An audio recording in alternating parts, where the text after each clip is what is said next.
আমি আপনাদের সাথে এমন কিছু প্রসেসের কথা শেয়ার করব যার মাধ্যমে কালো টাকাকে অনায়াসে সাদা করে নেওয়া যেতে পারে। Number 1, shell company. Shell company আজকের দিনে একটা খুবই জনপ্রিয় প্রসেস কালো টাকাকে সাদা করার ব্যাপারে। কোনো ব্যবসায়ী কিংবা কোনো নেতা সে বিদেশে একটা কোম্পানি খোলে, যে কোম্পানির অস্তিত্ব শুধুমাত্র কাগজে কলমেই থাকে, তার কোনো ফিজিক্যাল এক্সিস্টেন্স থাকে না। এরপরে সে সরকারের টাকা বিভিন্ন উপায়ে শেল কোম্পানির অ্যাকাউন্টে ট্রান্সফার করে দেয়। সেটা যে কোনো বিজনেস ট্রানজাকশনের মাধ্যমে হতে পারে।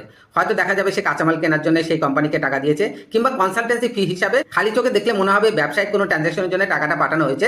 আলটিমেটলি যেটা হয়, টাকাটা পাঠানো হয় সেই কোম্পানির নামে, যে কোম্পানির ইনডাইরেক্ট ওনার হচ্ছে পার্টিকুলার সেই রাজনীতিবিদ, আর শেল কোম্পানির মালিকানা আছে হয়তো তারই কোনো বন্ধু বান্ধব বা কোনো দালালের নামে, যার কাছ থেকে টাকাটা ঘুরে চলে আসে অরিজিনাল মালিকের কাছেই। Number 2, proxy account. এই ব্যাপারটা একটা উদাহরণের সাহায্যে আমি আপনাদেরকে সহজভাবে বুঝিয়ে দিচ্ছি। ধরে নিন একজন রাজনৈতিক নেতা, তার দলে প্রচুর কর্মী রয়েছে, তার মধ্যে থেকে 2000 কর্মীকে অ্যাকাউন্ট খুলে দিল এবং প্রত্যেকের অ্যাকাউন্টে 10 লাখ টাকা করে জমা করলো।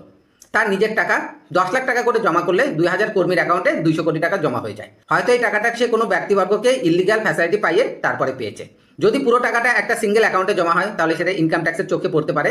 সেই জন্য 2000 অ্যাকাউন্টে সে টাকাটা ডিস্ট্রিবিউট করে দিল। একজন মানুষের অ্যাকাউন্টে 10 লাখ টাকা থাকাটা এমন কিছু বড় ব্যাপার নয়।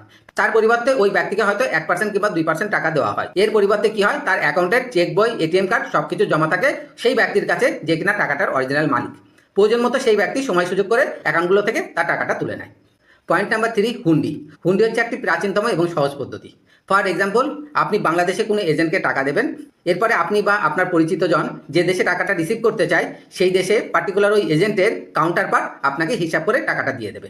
Next point number 4, offshore trust. Offshore trust হচ্ছে এমন একটা প্রসেস যেখানে একজন ব্যক্তি অন্য কোনো দেশের ট্রাস্ট গঠন করে, যেখান থেকে বাইরের কোনো দেশ সহজে তথ্য পায় না। এক্ষেত্রে পানামা কিংবা কেম্যান আইল্যান্ডের কথা কিন্তু বিশেষভাবে উল্লেখযোগ্য।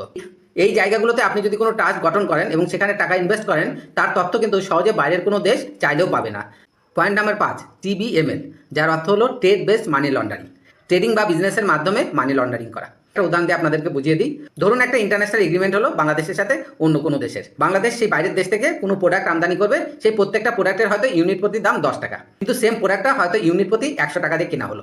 বাকি 90 টাকা কোথায় গেল?